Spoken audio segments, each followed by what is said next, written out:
Hey guys, Fellick here with InnerGeekZone.com, and today we're going to be taking our first look at Fallen Earth. This is an MMO that recently went free to play and is set in a post-apocalyptic future. As usual, the first thing we'll take a look at is character creation. Now you'll probably notice right off the bat a lot of customization options in this game. A whole lot of sliders and different shaders you can use to pretty much make your guy look how you want him to look. The controls on the left-hand side of the screen control your head and face. Controls on the right side of the screen control what your body's going to look like. As you can tell, there is a random button. You can also go back to the default look if at any point you've completely changed your mind about what you want to do and start over. There are face sliders, age sliders, skin color sliders, pretty much a little bit of everything to really give your character that custom look. And of course, I'm going to open up all the little sliders here so you can just kind of get a quick look at all the options that are available there. Quite a few different hairstyles. Here's your two different facial hair controls.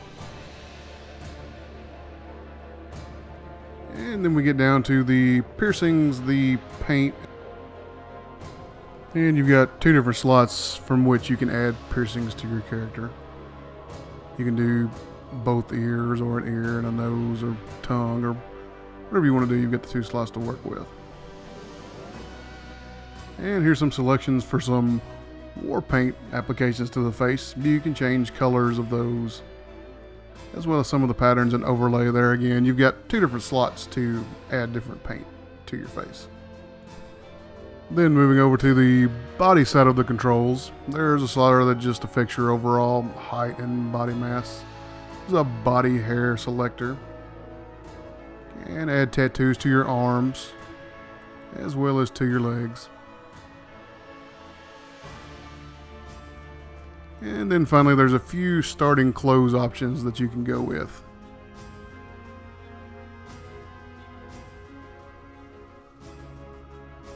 And of course there's a randomization button just for the body portion as well.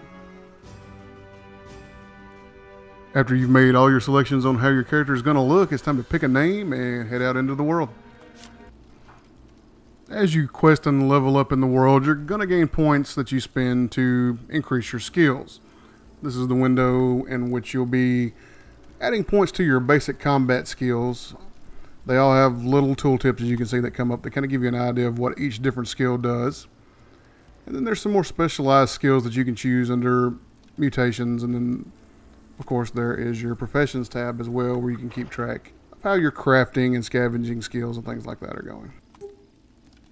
If you want to add points, you just select down there at the bottom, hit apply, and the points will be applied to that specific skill. Here's a look at the standard inventory bag that comes with the free-to-play version. I'm sure there either are or will be in the future inventory upgrades available in the cash shop. Here's a look at the mission window. And here's your gear tab. I like how in the window it's got three tabs up top. One for your regular gear that you're just wearing, one for your weapons that you're carrying, and a wardrobe tab for your appearance only slot items. And here's a quick look at the game menu itself. Pretty nice selection of resolutions as well as full screen or windowed mode. Lots of options to really get the peak performance out of the game that you can with your hardware. I like the option here to be able to click that button and move around different windows that aren't necessarily able to be seen at that time. Here's a second set of action bar slots. And overall, lots and lots of nice options, key binding changes, things like that. Pretty much do whatever you want to. The UI is pretty customizable. You can pretty much move everything around wherever you want it to, as you can see here, moving my quest window around. This is what it looks like to talk to an NPC and accept a quest.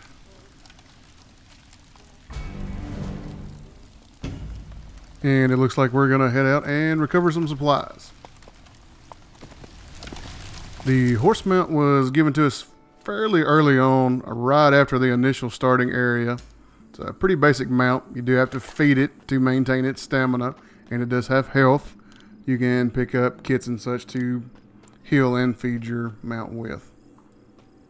And here we're going to try to sneak into the base. We're using a little air rifle that was given to us as one of the first weapons we picked up. We've got some ammunition that we crafted ourselves. It's one of the first missions you'll get to teach you how to craft ammunition. And of course, you have to scavenge the world in order to pick up the materials from which to craft the things that you use. Combat is skill-based. There's no targeting and auto-attacking, things of that nature. To shoot something, it actually has to be in your crosshairs, and you have to squeeze the trigger by pushing the mouse button. So we'll scooch up a bit and take a couple more shots. And as you'll see here, it does alert me when I've hit a headshot. Damage to sensitive areas such as the head do more damage. As you can tell here, just a few body shots, and this guy doesn't go down nearly as fast as the guy that had a couple of headshots. So with those two down, let's move on up in here and see what else we've got going on. Always remember to loot your bodies and scavenge pretty much anything that you run across. Even if you can't necessarily use it yourself to craft with, other people will probably need it. Or you can just sell it to vendors to make some chips.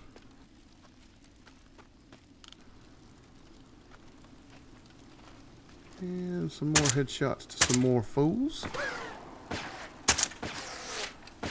Ah, that guy's got a gun. He's going to shoot back at me, but that's alright. We got him.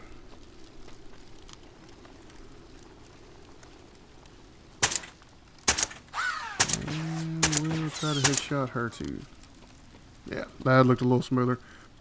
I'm using a wireless mouse, so it doesn't always make for the most precise zoomed in aiming ever. And we'll check these guys for useful items. Picking up some tainted meat that's good for another quest that we've got. And it looks like, according to our map up here, the red X is where we're trying to go, according to the mission that we're currently tracking. And looks like the supplies are right up here. Yep, there they are. Alright, we'll pick those up. And make our way back out. I think we've probably still got a pretty clear path going here. Now, unlike a lot of other MMOs that you're probably used to, the mount doesn't just appear wherever you want it to appear whenever you mount up. Whenever you dismount, that's where the horse stays. You've got to head back to it after you're done so you can mount back up and get back to where you need to go to next. There you can see the horse's health and stamina bar appear under my own, as well as the buttons to feed and care for it. Here we'll show you a little bit of melee combat, as well as a bit of scavenging. Wow, this is some advanced shit. As you can tell, your character will let you know real quick if you're trying to scavenge something that you're not high enough level to understand yet. Got a couple of quests going on to kill some scorpions, collect some meat and some venom. And there's some nice little foraging nodes here. Melee combat works pretty much like ranged combat. Got to switch into the aim mode there. And keep your crosshairs over your target. Left and right mouse button both operate a different hand, so you swing with one hand if you're dual wielding, and then with the other. There's also big two-handed weapons such as sledgehammers and fire axes. Right now I've only got a couple of abilities there on my action bar. One does a bit of an interrupt to the target that I'm attacking. The other one is a heal for myself, but you have to have bandages in order to use it. I do have a couple of little bottles of antibiotics and things like that to help out myself, as well as some food and water for some health and stamina buffs. Adding points into the mutations is pretty much where you're going to get a lot of your specialization abilities, things of that nature. A lot of different abilities ranging from damage increasers to party healing and putting points into those mutations and gaining new abilities and increasing the potency of the ones you already have. Kind of how you build a class in this, if you want to look at it that way, and kind of specialize in what your role can be when you're out by yourself or in a group. And that's going to do it for our first look at the free-to-play version of Fallen Earth. Hopefully this will help you decide if it's worth downloading and taking a look at for yourself. There will be future videos of this as I begin to understand and explore a little more. I really enjoy this game a lot. It's quite beautiful to look at as far as a post-apocalyptic wasteland goes, I suppose. But as I'm getting more used to some of the controls and some of the ways that the game functions, I'm really starting to enjoy myself a lot more. So I really think that I'm going to keep this on my computer and get a little bit of playtime in and see what I think a little further down the road. As of right now, I definitely recommend downloading and giving this a shot. There's not very many restrictions at all to a free account, just nice perks to accounts that do subscribe or pay some cash along the way. I certainly appreciate you watching this video. If you like what you saw, don't forget to hit the like button underneath the video and subscribe to the channel to be notified every time I put out a new video. And as always, you can check us out at theinnergeekzone.com, which is my gaming blog that is updated each and every day. Thank you again for watching, and we'll see you next time.